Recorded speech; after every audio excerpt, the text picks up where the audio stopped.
Oke, kalau indikator kita lihat dari 2 aja, indeks pembangunan manusianya. Itu masih sangat rendah. Kedua, angka kemiskinan masih sangat tinggi. Oh. Artinya apa yang muncul di sosial media itu kurang bisa menyelesaikan 2 masalah besar ini. Shirley ini masih terlalu dini juga untuk disebut sebagai sosok yang katakanlah sosok yang monumental baru lah. Saya melihatnya ini sesuatu yang normal aja gitu, nggak ada yang istimewa.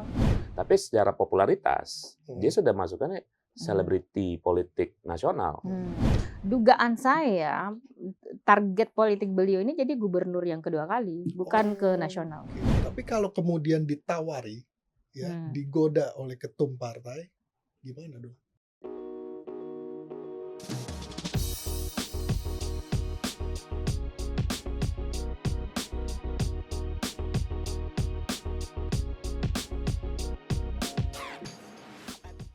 Kembali lagi ke Menyala Media, mulai dari sini menyala kemana-mana.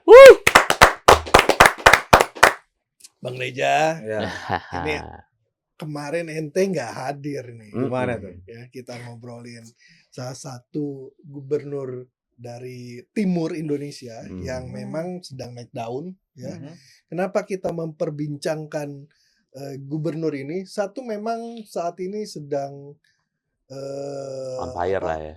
wow, udah populer ya, populer di media sosial, di media mainstream juga populer.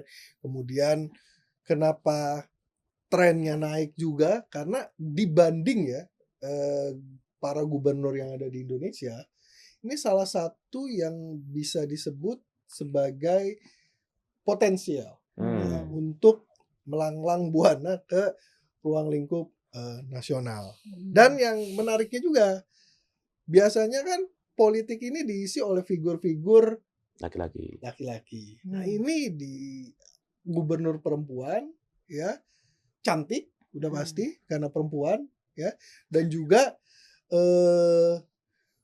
punya apa ya, kalau menurutku kapasitas juga nih, ya kan? Karena ketika dia berhadapan dengan masyarakat, warga, mampu memberikan apa ya, simpati, ya, mampu memberikan simpati sehingga dia tahu nih cara berdiskusi, ngobrol sama warganya, sehingga warganya itu percaya, ya kan, kemudian solutif, ya, mampu memberikan penyelesaian langsung di lapangan. Nah, kita mau ngobrolin siapa nih, Mas Reja, dengan kisi-kisi seperti itu?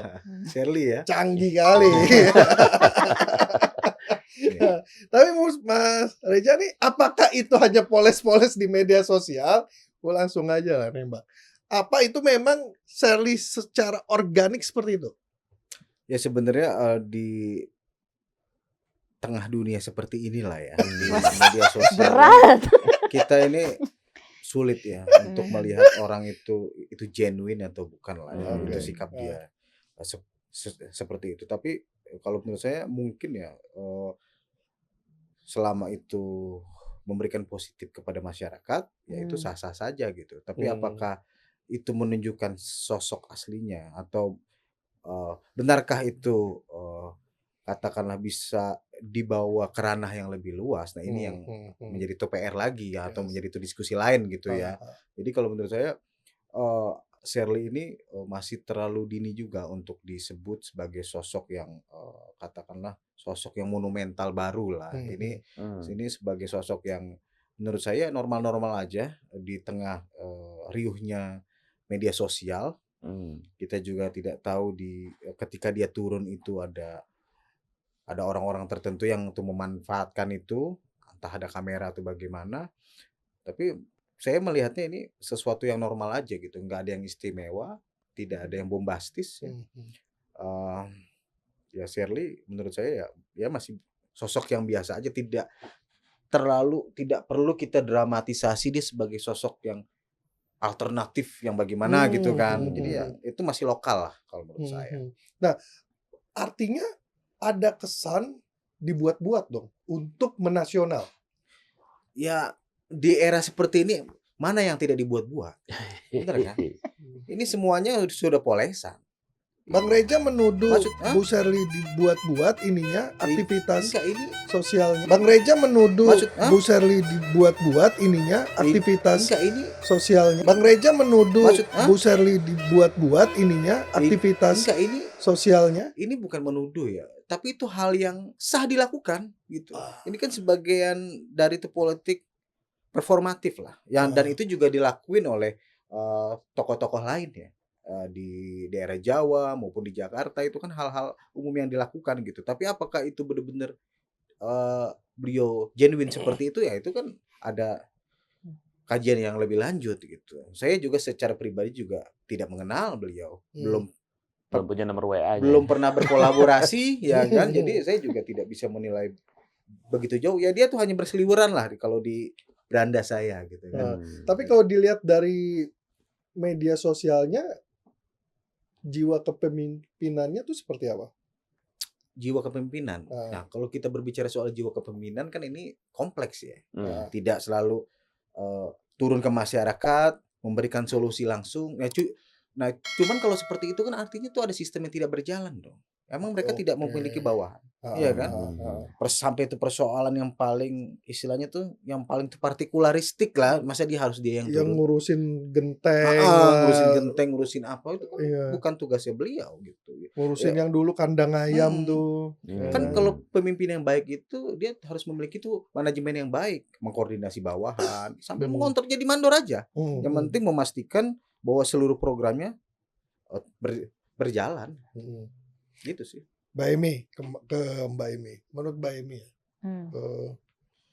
apa yang dilakukan oleh Bu Sherly ya di media sosial dengan misalkan Mbak Emi punya kawan-kawan misalkan yang berada di wilayah dekat dengan Maluku Utara, sesuai nggak? Ini pertanyaannya jebakan nih. Sesuai apa nih? Ya, dengan KPI atau apa nih? apa yang ditampilkan di media sosial dengan apa yang Mbak Emi dapatkan dari fakta lapangan itu sesuai nggak?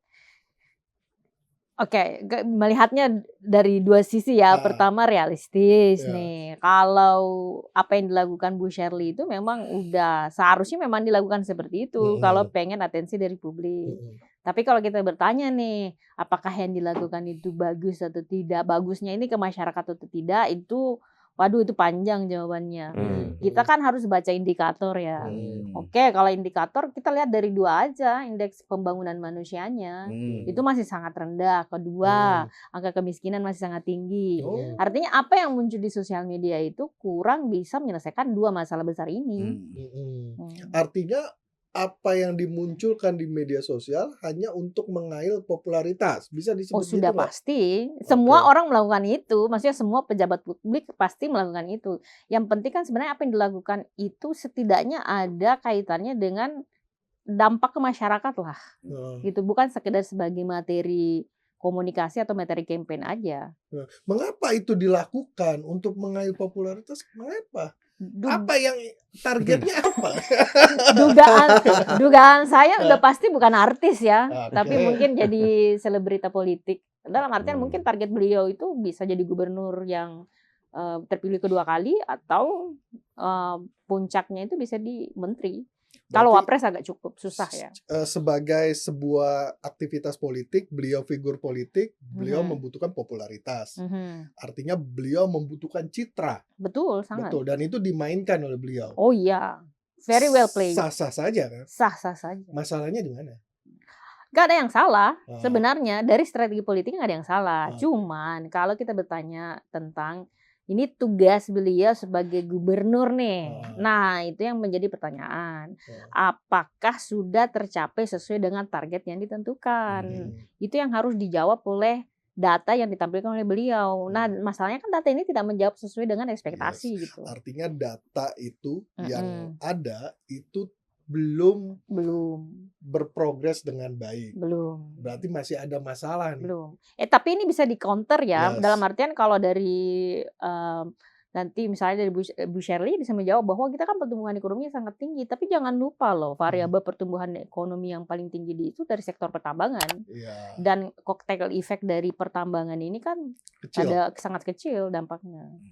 Oke, Bang Ail, kita bicara ke wilayah media sosial, ya. Ini kan jauh ya, Jakarta dari Maluku Utara ya. Ya. Penetrasinya justru kenceng nih di DKI Jakarta mengenai Sherly Conda, ya kan? Apakah ini bisa dibilang ada upaya ya yang terorganisir untuk melakukan pencitraan skala nasional, atau ini hal-hal yang wajar aja bahwa algoritmanya itu memang mendorong ke arah sana? Oke. Kalau bicara kayak mobilisasi media sosial ya, sebenarnya kan kalau bicara strategi medsos tuh sah-sah aja ya, punya strategi medsos apapun itu. Bahkan ibaratnya dia menggunakan konsultan pun juga sah-sah saja gitu metodologinya. Yang tidak boleh itu kan adalah ketika dia memframingnya itu adalah bahwa dia membawa orang lain gitu, menjatuhkan orang lain. Nah itu menjadi problem sebenarnya. Dan sejauh ini kan semua konten-kontennya Sherly yang mayoritas Clipper ya. Clipper itu kan juga akhirnya bisa jadi itu juga menjadi sumber pendapatan si Clipper itu juga gitu, karena tahu bahwasanya sosok seperti ini nih yang lagi digandrungi. Nah, lagi digandrungi dan mudah untuk diangkat gitu loh. Apalagi kan sosoknya itu mudah diterima juga. Dan kalau gue ngelihatnya secara media sosial, dia jauh lebih bisa nyaingin KDM gitu. KDM itu terlewati gitu. Masa? Iya. Apa indikatornya? Indikatornya adalah ketika kita membuka Cantik. itu satu. KDM kan nggak cantik. Iya. Nggak mungkin KDM cantik ya. Itu jadi intinya kalau dari segi media sosial ini sekarang yang lagi bertarung itu sebenarnya antara Sherly dengan KDM. Gitu, karena Clipper, kita lihat dari jumlah Clipper. Clippernya Sherly itu pasti angle-nya berbeda-beda. Kalau KDM selalu sama. Detailnya kayak gimana? Jadi kalau Clippernya Sherly itu selalu hal sederhana kayak jangan jadikan Sherly juri MasterChef misalkan. Kayak gitu-gitu kan. Yang benar-benar dekat dengan Gen Z gitu. Seger lah, fresh ya. KDM kan enggak, bahwa dia selalu mengedepankan pemimpin yang ke rakyat segala macam. Dia datang solusi selesai semua kan. Itu berbeda dengan Sherly. Sherly semua angle ada. Dia sebagai pemimpin ada, dia sebagai publik yang punya ini juga ada gitu. Dan yang lucu ada misalkan ketika berkunjung ke rumah salah satu artis, hal-hal yang kecil tapi menarik gitu, kayak misalkan ngambil kue untuk dimakan gitu kan, itu kan hal kecil menarik sederhana tapi publik itu dekat dengan hal seperti itu ya kan. Nah kalau KDM gitu belum tentu belum tentu langsung simpatik publik gitu, yang publik medsos ya. Itu kelebihannya Sherly. Gitu. Dan itu yang penting nggak di digital? Apa digital itu memang membutuhkan konten-konten seperti itu yang sehingga didorong? Atau memang ada yang boost juga tuh? Bisa jadi ada yang boost. Tapi kalau kita bicara algoritma ya, algoritma sekarang kan udah canggih banget ya. Bahkan dari gambar visual aja itu udah bisa sekarang. Jadi algoritma itu udah bisa baca pergerakan visual dari video gitu loh. Bahwa Sherly mukanya ini itu udah teridentifikasi gitu. Dan kita lihat aja kalau misalkan kita buka satu kontennya Sherly, tiba-tiba medsos kita Sherly semua kan. Sedangkan KDM belum tentu.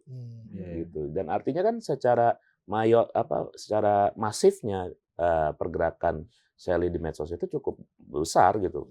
Karena banyak konten Clipper yang ngambil itu gitu. Nah, Mbak Emi, kembali ke Mbak Emi. Mbak, ini kan ada keresahan publik ya bahwa publik itu sekarang itu disuguhkan konten personal branding dibanding substansial kebijakan dari seorang pemimpin daerah.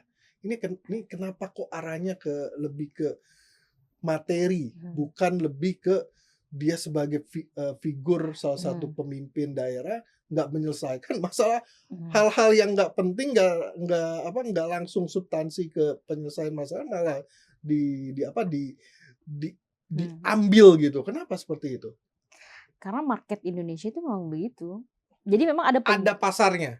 sangat besar pasarnya. Ah. Kalau kita kita ini mungkin udah berumur semua ya. Kenapa suaranya kecil, Pak? Ini masih ingat nggak zaman dulu tuh kita nonton seri gosip itu kan panjang banget ya. Oh Kalau iya. Sabtu Minggu itu kan seri gosip semua. Dan gosip itu kan menyasar orang, bukan Betul. tindakan sebenarnya orangnya. Figur ya. Ya, figurnya yang dilihat. Nah, ini hanya pergeseran aja dari segi artis ke pelaku politik. Iya. Terjadi Iya. ya model marketingnya sama gitu. Iya. Jadi orang tuh contoh nih ya, milih presiden itu bukan milih partainya tapi milih orangnya. Iya. Jadi advertising orang itu di Indonesia itu memang target marketing yang sangat tepat. Dan itu bagus nggak buat publik? Atau itu nggak bagus buat publik karena nggak dijajain nggak dijajakan gagasan, kemudian proyeksi kebijakan, penyelesaian dari masalah, malah dijajakan itu figur-figur itu aja. Kalau mendidik pasti tidak ya, sangat Oke. tidak bagus gitu. Tapi kalau dari segi kita realistis dalam politik itu ya itu salah satu strategi yang harus diambil.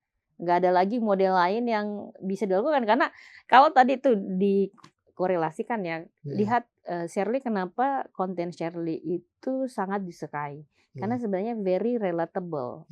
Orang tuh bisa melihat, contoh nih ya, beliau makan sup ikan, menikmati sup ikan itu relatable. Setiap yang dilakukan oleh beliau itu kita bisa mempersepsikan dalam otak kita bahwa kita juga bisa melakukan itu. Yes. Jadi konsep memori jangka pendeknya itu dapat.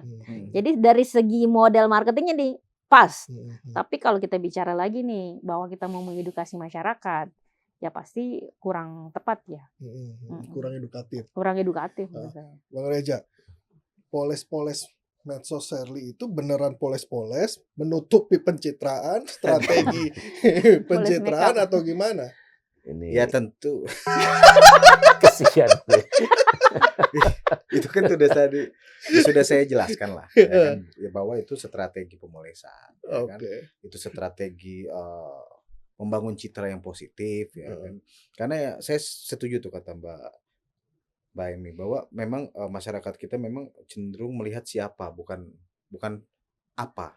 Jadi memang lebih ke figur ya. Jadi memang itu memang tidak ideal. Cuman karena itu sudah menjadi kultur masyarakat kita yang memang sudah agak sulit untuk di-upgrade, ya mungkin perlu di 2045 lah ya kan, Indonesia Emas baru bisa di-upgrade itu.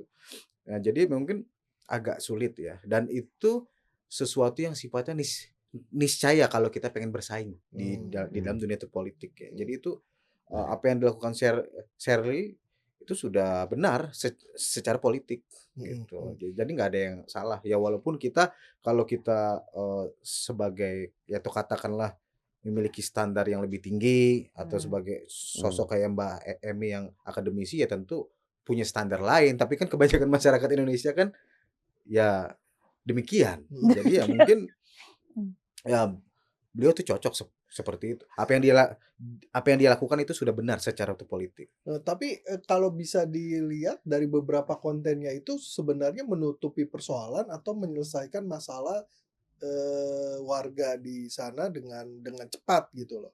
Ya itu sebenarnya mencakup semua. Artinya kan itu bisa disebut menutupi itu persoalan. Artinya dengan dia membangun narasi itu, konten seperti itu, ya itu masalah semua ya otomatis tertutup. Orang tuh melihatnya hal-hal yang baik-baik aja, hal-hal yang singkat, hal-hal yang apa yang terlihat di lapangan seperti itu dia bisa menyelesaikan, memberikan katakanlah ongkos atau satu genteng rumah yang bocor, ya itu dianggap itu sudah menjadi Superman. Cuman masalah gini, karena sebenarnya ada masalah yang cukup besar juga. Salah satu di daerah-daerah timur itu kan masalah-masalah misalkan pertambangan yang ugal-ugalan. Nah, ini kan yang sebenarnya oke lah pertambangan untuk kesejahteraan. Kita sepakat poin di situ, ya kan? Tapi kesejahteraan yang besar apa kesejahteraan yang kecil nih? Menyerap masyarakat banyak atau enggak nih? Kan masalah di situ. Nah, poinnya adalah jangan sampai poles-polesan ini ya, upaya media sosial ini menutup menutup persoalan itu yang seharusnya juga diperhatikan Iya. dan masuk konten juga. Saya nggak pernah nih ngelihat ada konten yang langsung di pertambangan, ya kan? Nah, Mbak Emi Ada nggak? gimana ngelihatnya? Mbak Emi nih yang Bagaimana kalau kita berangkat dengan konten? Ya kan? Mbak Emi gimana? Jadi harus dibedakan ya konten person, beliau sebagai person, sebagai gubernur dengan konten pemerintah itu beda. Oke. Kalau pemerintah itu dia punya di struktur organisasi gitu. Jadi kalau yang muncul ini adalah personality dari orangnya, itu sebenarnya tidak menyentuh substansi dari cara kerja pemerintahannya sendiri gitu. Jadi kalau kita lihat pertanyaannya tadi kenapa nggak ada konten di sana? Wah, kayaknya harus WhatsApp Bu Sherly. Kenapa nggak ada konten di sana? Jadi yang harus dilihat itu adalah sebenarnya bagaimana komunikasi pemerintah daerah untuk menunjukkan setiap tahun itu kan pasti ada laporan buku tahunan ya. Kinerja pemerintah itu yang di highlight nggak oleh Bu Sherly sebagai gubernur ya, bukan Bu Sherly sebagai personifikasi dari beliau secara figur politik gitu. Nah, kalau Mbak Emi ngelihat di Maluku Utara kan ada masalah pertambangan juga dong, ya. Dan jangan sampai menguap nih masalah pertambangan ini, ya kan? Sehingga oke, pertambangan kita sepakat mendorong kesejahteraan, tapi kan ada dampaknya. Nah, ini dampaknya ini yang menurut Mbak Emi harus seperti apa nih?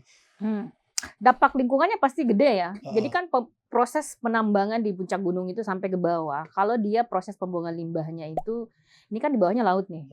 Kalau misalnya pun dia dibuang di 250 meter ke bawah, dengan argumentasi bahwa nanti kalau dia akan bekas lumpurnya itu akan mengendap ke bawah, kita bicara tentang ekosistem di bawah laut. Kita belum bicara tentang masyarakat yang berada di lereng gunung nih. Ketika terjadi banjir dari atas, itu modelnya bisa seperti Aceh. Sebenarnya kita udah bahas sangat detail di podcast sebelumnya di bawahnya. Di situ tuh botak. Jadi mungkin bisa merujuk ke pembahasan kita kemarin. Yang menjadi highlight penting adalah sebenarnya banyak isu substansial di Maluku Utara itu yang seharusnya di-highlight oleh pemerintah. Satu adalah Maluku Utara itu seperti akuarium hidup di Indonesia. Karena dia kan pulau-pulau kecil kemudian dikelilingi oleh laut ya. Secara alam bagus banget. Alam sangat bagus gitu. Dan salah satu penghasil tuna yang sangat bagus dan kopra ya. Sebenarnya sumber alamnya sangat bagus. Cuman secara logistik politik dan mungkin funder-funder di belakang ini mungkin suka sektor-sektor itu gitu. Nah, masyarakat ini harus sadar tentang hal-hal seperti sektor ini. Ekstraktif. Tapi kalau kita bahas artinya, Bu Sherly cocok nggak nih melangkah ke nasional? Atau dia ngurusin dulu nih selama 10 tahun 2 periode di Maluku Utara. Kalau dia sudah oke, baru bisa melangkah nasional. Tapi kalau nunggu seperti itu kan lama. Kita butuh figur-figur juga dong yang oke di nasional. Dugaan saya target politik beliau ini jadi gubernur yang kedua kali, bukan ke nasional. Karena kalau nasional tuh efek ekonominya itu kecil. Karena kan harus mentarget mau jadi jabatan apa kan. Kalau di daerah tuh punya full kekuasaan, lebih aman lah ya. Lebih aman lah gitu, secara ekonomi lebih menguntungkan juga. Bang Ail gimana? Apakah sudah mantap di nasional apa jangan dulu Bu gitu? Nah ini sebelum gue ke sono, gue mau nanya dulu Mbak Emi dari timur nih. Karena ada netizen yang nanya. Saya dari timur. Saya dari Sulawesi Selatan. Kejawab ya.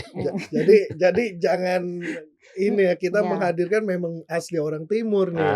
Dan saya pernah ke Maluku dan cukup lama di Papua. Karena kemarin itu banyak sekali komen-komen yang negatif seakan-akan kita nggak tahu apa-apa ya. Oke. Sekarang gue jawab, apakah sudah layak ke nasional? Kalau parameter ya dalam medsos belum untuk kalau kita bicara untuk benar-benar hadir secara fungsi dan tugasnya dia entah sebagai menteri atau apapun itu. Tapi secara popularitas dia sudah masukkannya selebriti politik nasional. Itu dia udah masuk. Karena nggak bisa dinafikan juga, dan ini bisa yang kalau misalnya memang dia punya niatan untuk terjun ke politik nasional bisa menjadi modal awalnya dia sebenarnya. Karena apa? Algoritmanya udah kepegang sama dia. Algoritma udah kepegang, timnya gua rasa juga udah mengerti bagaimana mengkapitalisir modal itu gitu. Nah tinggal ininya dari Shirley gimana gitu. Dia menjentikan jari sekali, oke jadi jalan itu ke nasional. Itu bergantung Shirley-nya. Kalau logistik Mbak Emi kayaknya udah oke juga ya logistik. Kalau logistik mah udah, I think sudah besar ya, sangat besar gitu. Apa tantangan utamanya ya sehingga belum cukup proper ke nasional? Nggak menarik ke nasional itu buat beliau, menurut saya ya, dugaan saya. Kenapa belum menarik ya tadi, kalau kita menguasai satu daerah gitu, kita punya kekuasaan penuh dan dengan sumber daya sebesar itu, efek ekonominya justru lebih besar.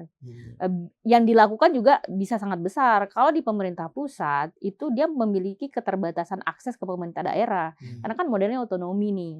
Jadi even though jabatannya mentereng di pusat, sebenarnya secara kekuasaan itu tidak terlalu besar.